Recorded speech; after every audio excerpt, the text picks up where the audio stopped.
Good morning students, let's try chemistry. बेटा आज हम लोग कर रहे हैं chapter number 8 aldehydes ketones and carboxylic acid के एनसीईआरटी एग्जाम्पलर क्वेश्चंस जो कि इंपॉर्टेंट है आपके बोर्ड एग्जाम के लिए। This question is important. Which of the following compounds is most reactive towards nucleophilic addition reactions. बच्चा न्यूक्लियोफिलिक की रिएक्शन या तो एडिशन हो या सब्सटीट्यूशन हो, वहाँ पे ना स्टेरिक हिंड्रेंस नहीं होनी चाहिए। ठीक है, स्टेरिक हिंड्रेंस देखो किस में आपको नहीं दिख रही है, आपको इसमें नहीं दिख रही है क्योंकि यहाँ पर एक तरफ हाइड्रोजन है, यहाँ पे दोनों तरफ क्या है, मिथाइल ग्रुप है। That's why option number A is the correct one. This is a very good question कि the reagent which does not react with both acetone and benzaldehyde. अब देखो ये तो कीटोन है और ये आपका एरोमेटिक एल्डिहाइड है, तो ऑब्वियसली आपका फेलिंग सोल्यूशन ना तो कीटोन से रिएक्ट करता है और ना ही आपका एरोमेटिक एल्डिहाइड के साथ। तो option number C is the correct option. ठीक है, अब देखो Cannizzaro reaction is not given by, आपको पता है इसके लिए अल्फा हाइड्रोजन नहीं होना चाहिए, तो जिसके पास होगा वो रिएक्शन नहीं करेगा। तो ऑब्वियसली आपका ऑप्शन नंबर डी, जिसके पास अल्फा हाइड्रोजन दिख रहा है आपको, ये रहा, तो दिस विल नॉट रिएक्ट। ये देखिए आपको एल्डिहाइड दे दिया है जिसके पास अल्फा हाइड्रोजन नहीं है और एक्वस KOH है, वो भी कॉन्सेंट्रेटेड, साफ साफ दिख रहा है कैनिजारो रिएक्शन है।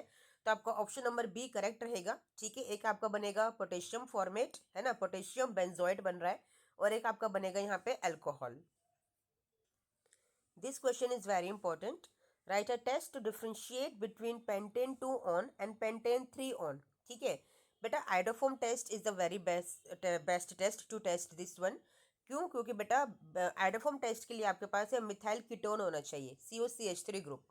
ठीक है, अब देखो पेंटेन 2 ऑन तो ये है, यहाँ पे COCH3 ग्रुप है, लेकिन पेंटेन 3 ऑन देखो यहाँ पे COCH3 ग्रुप है ही नहीं, CO तो है, CH3 है ही नहीं उसके साथ, तो इसलिए ये आपका येलो PPT नहीं देगा आइडोफोम टेस्ट के लिए। ठीक है ना, जबकि ये देगा, तो this will react. Now this question very important, आपको एसिडिक स्ट्रेंथ के अकॉर्डिंग इन्हें अरेंज करना है। तो बच्चा देखो आपको यहाँ पे फ्लोरीन दिख रहा है, ये इलेक्ट्रोनेगेटिव एलिमेंट है, इलेक्ट्रॉन्स को खींचेगा तो एसिडिक स्ट्रेंथ को इंक्रीज करेगा, तो सबसे ज़्यादा तो यही हो गया। इसके बाद हो गया क्लोरीन, ठीक है, उससे कम कौन सा हो गया आपका फिनाइल ग्रुप, उससे कम हो गया आपका मिथाइल, ठीक है, और सबसे कम हो गया आपका फिनॉल, यानी कि कार्बोक्सिलिक एसिड सबसे कम, और उससे कम हो गया आपका फिनॉल। ठीक है ना, रीजन क्या दोगे आप कि जितना इलेक्ट्रॉन विड्रॉइंग नेचर का ग्रुप लगा होगा उतनी ज़्यादा एसिडिक स्ट्रेंथ होगी। ठीक है, और अगर डायरेक्ट अटैचमेंट है फिनाइल ग्रुप की तो वो क्या करता है, एसिडिटी को इंक्रीज करता है रेजोनेंस की वजह से एंड sp2 हाइब्रिडाइजेशन की वजह से। ठीक है ना, क्योंकि क्या होता है जो फिनाइल ग्रुप होता है वहाँ रेजोनेंस जब स्टार्ट हो जाता है ना, तो इलेक्ट्रॉन्स जो होते हैं अवेलेबल नहीं हो पाते हैं, जिसकी वजह से एसिडिटी इंक्रीज करती है। ठीक है, और जो अल्कोहल्स होते हैं आपके वीक एसिडिक होते हैं देन कार्बोक्सिलिक एसिड्स। ठीक है, सबसे कम वीक एसिडिक होते हैं ये आपके अल्कोहल्स। तो इन सारे रीजंस को ध्यान में रखते हुए आप इसको बड़े आराम से अरेंज कर सकते हैं। अब देखो ये क्वेश्चन बड़ा अच्छा है कि कार्बोक्सिलिक एसिड में कार्बोनिल ग्रुप होता है, फिर भी ना ये न्यूक्लियोफिलिक एडिशन रिएक्शन शो नहीं करता, जबकि एल्डिहाइड कीटोन करते हैं, ऐसा क्यों? बेटा क्योंकि कार्बोक्सिलिक एसिड का देखो ये स्ट्रक्चर है ना, ये रेजोनेंस स्टार्ट हो जाता है, यहाँ पे 2 ऑक्सीजन है ना, इसकी वजह से रेजोनेंस स्टार्ट हो जाता है, इसलिए जो इलेक्ट्रॉन पेयर है वो अवेलेबल ही नहीं होते। जब अवेलेबल होंगे ही नहीं तो न्यूक्लियोफाइल जो आएगा उसके इलेक्ट्रॉन्स मिलेंगे ही नहीं ना अटैक करने के लिए और या फिर एक्सेप्ट करने के लिए। दैट्स वाई वो आपका न्यूक्लियोफिलिक एडिशन रिएक्शन को शो ही नहीं करता। अब देखो ये क्वेश्चन बहुत इंपॉर्टेंट है, कई बार एग्जाम में देखा गया है कि कोई एरोमेटिक कंपाउंड ए है जिसका मॉलिक्यूलर फॉर्मूला दे रखा है, गिव्स पॉजिटिव 2,4 DNP टेस्ट। आपको पता है कि जो एल्डिहाइड होते हैं वही आपके 2,4 DNP टेस्ट देते हैं, तो ऑब्वियसली वो एरोमेटिक एल्डिहाइड है। ठीक है, फिर वो कह रहा है कि येलो PPT भी देता है। ठीक है, तो यानी कि वो आइडोफॉर्म टेस्ट आपको देगा, यानी कि उसके पास एक COCH3 ग्रुप भी प्रेजेंट होगा।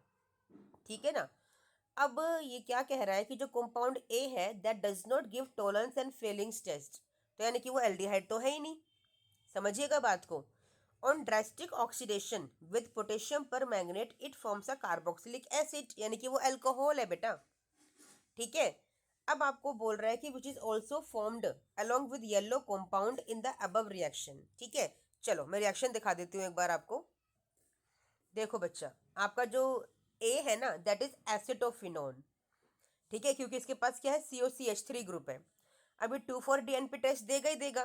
ठीक है ना, देखो ये रहा आपका 2,4 DNP टेस्ट, यहाँ से आपका वाटर मॉलिक्यूल रिमूव हो जाएगा और आपका पूरा का पूरा कंपाउंड का फॉर्मेशन हो जाएगा। फिर वो कह रहा है आइडोफॉर्म टेस्ट दे रहा है, ऑब्वियसली क्योंकि इसके पास COCH3 ग्रुप है तो आइडोफॉर्म टेस्ट वो देगा ही देगा। ठीक है। फिर बोल रहा है कि ऑक्सीडेशन जब होगा KMnO4 से तो वो कार्बोक्सिलिक एसिड देगा, ऑब्वियसली देगा क्योंकि जो आपका ये ग्रुप है CH3 ये OH में कन्वर्ट हो जाएगा। समझ में आ गया। तो इस तरह के क्वेश्चंस आपको एग्जाम में बहुत देखने के लिए मिलते हैं बेटा। तो ये यहाँ पे वीडियो एंड होती है। ठीक है। ये सारे इंपॉर्टेंट क्वेश्चंस इस चैप्टर में से NCERT एग्जाम्पलर में से जो आने की पॉसिबिलिटी है वो मैंने आपको सारे बता दिए हैं, तो इन सब क्वेश्चंस को आप जरूर कर लीजिएगा। ठीक है। चलिए मिलते हैं नेक्स्ट वीडियो में। टिल देन थैंक यू बच्चा, बाय।